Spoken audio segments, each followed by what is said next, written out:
इनके समर्थन में जो आंदोलन चला रहे हैं, पत्र लिखा था।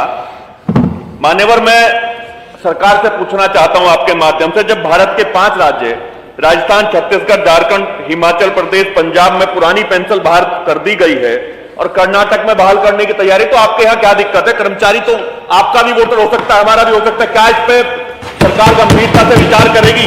मान्यवर, एक व्यवहारिक दिक्कत मैं आपको बता रहा हूं। जिन टीचर्स को, कर्मचारियों को जो प्रदेश के सरकार में, राज्य सरकार में नौकरी करते हैं, जिनकी तनख्वाह 89,000 रुपए थी, आज उन्हें 1 लाख के आसपास थी, आज उन्हें 60,000, 50,000 पेंशन मिलनी चाहिए। लंबे समय उन्होंने राज्य की सेवा करने का काम किया है। मान्यवर, उन्हें 2,000, 3,000, 4,000 सेवा पेंशन उन्हें मिल रही है। मान्यवर, सरकार को, चूंकि कर्मचारी भी यही के नागरिक है, सरकार को इस पर गंभीरता दिखाते हुए काम करना चाहिए। मेरा अनुरोध है मान्यवर, जनपद मुजफ्फरनगर के रामदास जी हैं जो सेवानिवृत्त हो गए हैं। रामदास जी की तनख्वाह 80,000 थी जब लास्ट उनका समय चल रहा था नौकरी का। मान्यवर, 3200 रुपए पेंशन है। कैसे?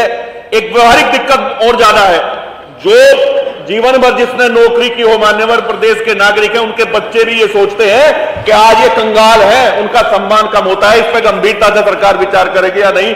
ये कब तक हो जाएगा? कब तक इसकी पुरानी पेंशन बहाल करने का काम करेगी सरकार? मानी गुलाम, एक जिनका नाम है, पहले उनको बुला लूं, वर्मा जी। मानी गुलाम मोहम्मद के बाद रामचंद्र जी, उसके बाद माननीय मंत्री जी, मेरा निवेदन है कि सब आ जाए तो सब ले लीजिएगा, क्योंकि एक एक प्रश्न का उत्तर देने में फिर बहुत समय लग जाएगा। मेरा निवेदन है, अगर आप चाहें तो आप खड़े हो सकते हैं। मेरा रिक्वेस्ट है आपसे, प्लीज, कि यहाँ दूसरे प्रदेशों की तरह से वो पेंशन योजना जो 1950 में लागू हुई और जिससे कर्मचारी की इज्जत और मान सम्मान रिटायरमेंट के बाद में ही बढ़ता था, जो अच्छा खासा हैंडसम अमाउंट, लगभग सैलरी का आधा 50% उसको पेंशन मिल जाती थी, वो बंद कर दी गई। और ये नई योजना ला करके जब दूसरे प्रदेशों में भी दी जा रही है, तो यहाँ देने में मैं समझता हूँ कोई कठिनाई नहीं होनी चाहिए। इससे जो रिटायर्ड कर्मचारी हैं उनको एक हैंडसम अमाउंट मिलेगा, मिलता था और मिलना भी चाहिए, ताकि वो भी अपना गुजारा अपने रिटायरमेंट के बाद में ठीक ठाक कर सके, वो भी एक ससम्मान जिंदगी अपनी गुजार सकें, वो अपने बच्चों पर, अपने नाती पोतों को, उनको भी कुछ अपनी तरफ से दे सकें, उनका भी ख्याल रख सकें, बजाय इसके कि वो अपमान वाली जिंदगी गुजारे कि हाँ एक बूढ़ा पड़ा है कोने में, ठीक है। लेकिन मैं चाहता हूं कि इस तरह की पेंशन हमारी लागू हो। इसमें 10% तो उसी से कट जाता है, सैलरी से कट जाता है, 14% जो है एम्प्लॉयर देता है, और उसके बाद में जो उसका इन्वेस्टमेंट का मामला आता है उसके 40% पर टैक्स भी लगता है। तो इस तरह की ज्यादती है ये, और बहुत अच्छा अमाउंट नहीं मिलता है, गुजारे के लायक उनको अमाउंट नहीं मिलता है। मेरी दरख्वास्त है आपके जरिए से सरकार से, माननीय वित्त मंत्री जी से, कि इस पर दोबारा से सोचें और कर्मचारियों के हित में उनके बुढ़ापे को अच्छी तरह से गुजारने के लिए, क्योंकि सारी जिंदगी वो सेवा करते हैं, तन मन धन से लगा करके सेवा करते हैं, उनके भविष्य का ख्याल रखें। ये इनका सुझाव है, माननीय मंत्री, सुझाव है, नोट कर लीजिएगा। श्री रामचंद्र वर्मा जी, जिनके नाम है उनको बुलाने दीजिए प्लीज। नहीं, देखिए आप प्लीज, जिनके नाम है मेरे, उनको बुलाए हुए ना आपको कैसे बुला सकता हूँ? प्लीज बुलाए, पूछिए। अरे सर, काहे गड़बड़ करते हो? माननीय अध्यक्ष जी, मैंने प्रश्न किया था माननीय वित्त मंत्री जी से कि जिस तरह से प्रदेश के सरकारी कर्मचारियों ने, उनको बता रहे हैं, सरकारी कर्मचारियों ने अपना पूरा का पूरा कार्यकाल जनता की सेवा में देने का काम किया, लेकिन जब उसे बुढ़ापे में सहारे की आवश्यकता पड़ती है, तो जिस तरह से केंद्र और राज्य सरकार ने पेंशन बंद करने का काम किया, इससे काफ़ी दिक्कतों का सामना करना पड़ता है। मान्यवर, हम लोगों ने मांग किया है कि जिस तरह से अन्य लोगों को पेंशन का इंतजाम है, उसी तरह से प्रदेश के कर्मचारियों को भी पेंशन की व्यवस्था होनी चाहिए। इसलिए कि जब पूरा सेवा देने के बाद कर्मचारी रिटायरमेंट होकर के अपने घर जाता है, तो उसके पास कोई व्यवस्था नहीं रह जाती है कि वो अपने अंतिम समय के जीवन यापन कैसे चलाए। क्योंकि जब तक वो नौकरियों में रहता है तब तक उस पैसे से अपने घर बनाने से लेकर के अपने बेटे बेटियों की शादी में अपना धन व्यय करने का काम करता है। लेकिन रिटायरमेंट के बाद जब उसका बुढ़ापा आता है तो वो सब बोल चुके हैं, आप प्रश्न पूछिए। उसके पास कोई व्यवस्था नहीं रह जाती है। इसलिए पुनः पेंशन बहाली की मांग हम लोग अपने तरफ से करते हैं कि राज्य सरकार को राज्य कर्मचारियों के लिए पेंशन का इंतजाम होना चाहिए। माननीय वर्मा जी बार बार खड़े हो रहे हैं, पूछ वर्मा जी सर बार बार खड़े हो रहे हैं। एक प्रश्न, भाषण नहीं दूंगा, भाषण नहीं देंगे, भाषण नहीं दूंगा, सिर्फ स्पेसिफिक मान्यवर। हाँ। मान्यवर माननीय मंत्री जी ने कहा है कि राज्य सरकार के राजकोषीय स्थिति के संतुलन बनाए रखने के कारण, तो मान्यवर मैं आपके माध्यम से जानना चाहता हूं कि क्या सरकार ने कोई आकलन किया है कि जो हम 14% दे रहे हैं और उससे कटौती कर रहे हैं उसको मिलाकर और जो हम पेंशन देंगे उसके खर्च में कितना अंतर पड़ेगा, इसका कोई आकलन किया है? क्या उसको आकलन करने की कृपा करेंगे? दूसरा एक सवाल मान्यवर, दूसरा ये महत्वपूर्ण है मान्यवर, भारत सरकार ने 2003 के पहले जितने विज्ञापित पद थे, चाहे नियुक्ति 4 के बाद भी हुई है, उनको सबको पुरानी पेंशन दे दिया है। क्या उसी शासनादेश के अनुसार माननीय मंत्री जी उत्तर प्रदेश के कर्मचारियों को भी जो 2003 के पहले विज्ञापित पद थे उनको भी पुरानी पेंशन देने पर विचार करेंगे? बैठो माननीय मंत्री जी। माननीय अध्यक्ष जी,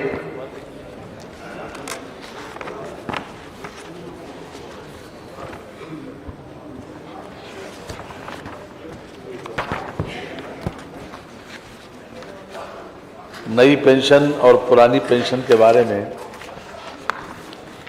काफ़ी दिनों से ये चर्चा चल भी रही है,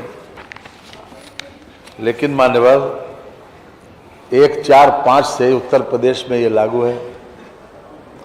1-4-5 में किसकी सरकार थी? खैर, जो नई पेंशन की जो स्थिति है वो मैं आपको बता दूं। मान्यवर 2 तरीके के फंड कर्मचारी से काटे जाते हैं। एक पेंशन फंड जिसको टियर 1 और एक दूसरा फंड जो जीपीएफ के बराबर होता है वो टियर 2। उसमें 10% तक आदमी कंट्रीब्यूट कर सकता है जो कर्मचारी।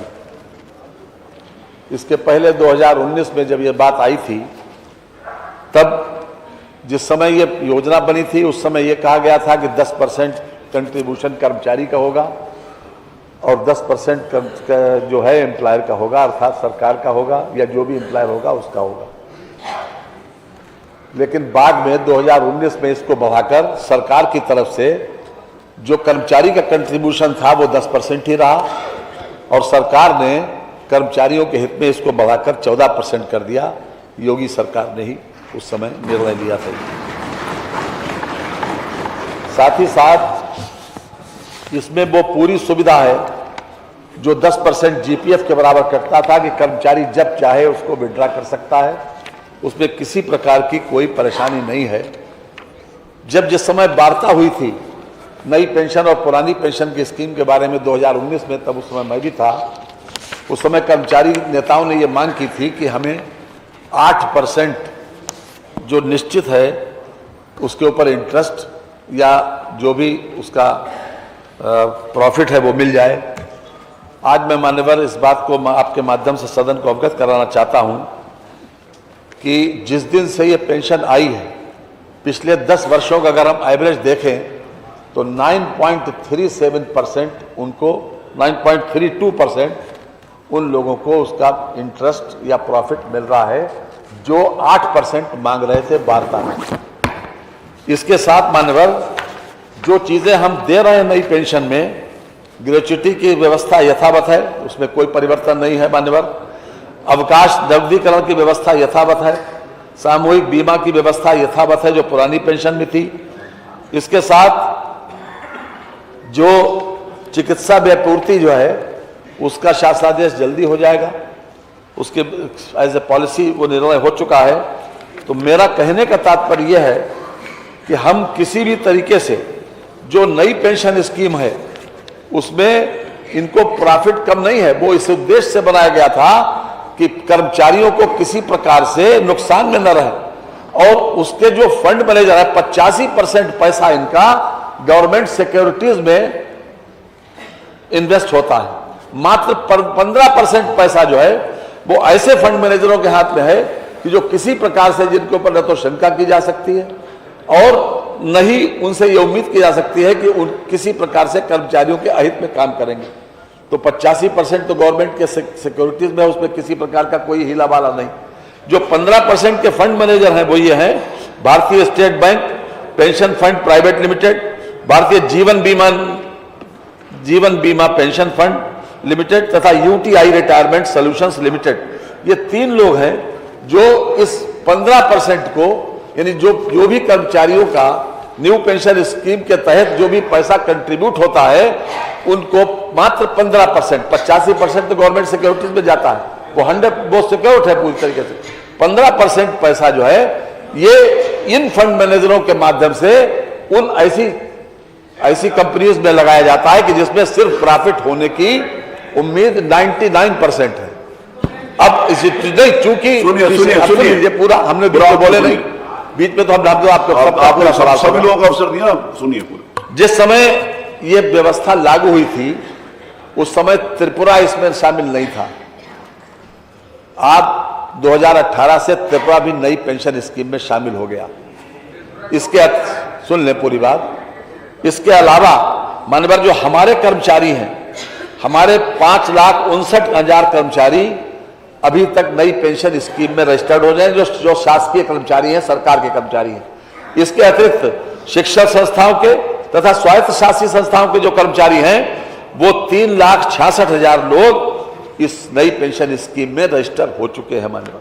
तो मेरा यह कहना है कि जितनी सुविधा आपको पुरानी पेंशन में थी उससे कहीं ज्यादा सुविधा नई पेंशन स्कीम में है और इसलिए इसमें ज्यादा प्रॉफिट होने की संभावना ज्यादा है, इसलिए इसको लागू किया गया था। और मैं समझता हूं कि जितने लोग यहां बैठे हैं ये सारे के सारे लोग सत्ता में रहे, इनके जमाने में वो पेंशन 1 अप्रैल 2005 से यहां पर लागू की गई। तो सरकार किसकी थी? उसके बाद माननीय वर्मा जी वो इधर बैठते थे 5 बरस 2007 से 12 तक। सुन लीजिए, बीच में बात नहीं बोलिए प्लीज। जब बात हो रही है मैं जवाब दे रहा हूं, तो जब होना सप्लीमेंट्री करिएगा बात। इसके बाद मानवर जो आपने पूछा वो संतुलन वाली बात कि हम अपने कभी हमने उसका असेस किया है कि हमारी क्या स्थिति है। आज मानवर उत्तर प्रदेश के सरकार के जो हमारा वेतन में 2023-24 का जो हमारा अनुमान है 1,66,161 रुपया, जो हम टोटल राजस्व का 33% वेतन में देते हैं। इसके अलावा 82,422 रुपए 82,422 करोड़ रुपया पेंशन में देते हैं, ये 16.4 है। इसको अगर जोड़े मानवर तो 49.4% पैसा वेतन और पेंशन में आज की तारीख में हम देते हैं। इसके साथ जो भी हम डेवलपमेंट के लिए कर्जा लेते हैं उसका ब्याज, क्योंकि कर्जे से ही हम इंफ्रास्ट्रक्चर डेवलप करते हैं, तमाम तरीके की स्कीम्स चलाते हैं, उससे रोजगार का भी सृजन होता है, हमारी आर्थिक स्थिति को स्ट्रेंथन करने में सहायक होता है। उसमें मान्यवर 50,000 करोड़ रुपए का लगभग ब्याज देते हैं। ये लगभग मान्यवर 10% हुआ। तो कुल मिलाकर अगर ये सारी चीजों को असेस किया जाए तो मान्यवर 59.4% पैसा हम इसमें चला जाता है। आखिरकार प्रदेश को डेवलपमेंट करने का हमारा पहला लक्ष्य है, कर्मचारियों के हितों का लक्ष्य भी है, लेकिन कर्मचारियों के हितों को लागू करने के लिए ही इस उद्देश्य से ही किया गया ताकि उनको समय समय के ऊपर ज्यादा प्रॉफिट मिल जाए।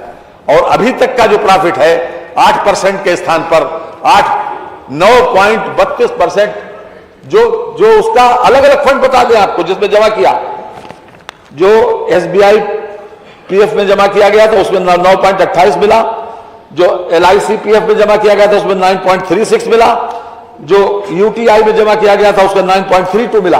यानी कुल मिलाकर 8% की मांग थी, उसके अगेंस्ट में 9.37 मिला मान्यवर। तो कुल मिलाकर जो इनकी अपेक्षा थी उससे ज्यादा मिला है। और ज्यादातर स्टेट्स अभी भी इस न्यू पेंशन स्कीम के तहत हैं, जो आपने पंकज मलिक साहब ने कहा कि 5 स्टेट हो गए। अब उन्होंने किन कारणों से किया उसको ज्यादा नहीं जानना चाहते, अगर ये बात कहते नहीं तो उसका जवाब भी नहीं देता। लेकिन मान्यवर, नई पेंशन स्कीम में संभावना इस बात की ज्यादा है कि कर्मचारियों को लाभ मिले, इसलिए मान्यवर इसको लागू किया गया और मैं समझता हूं इसमें बदलने का कोई इरादा नहीं है। प्रश्न क्या 3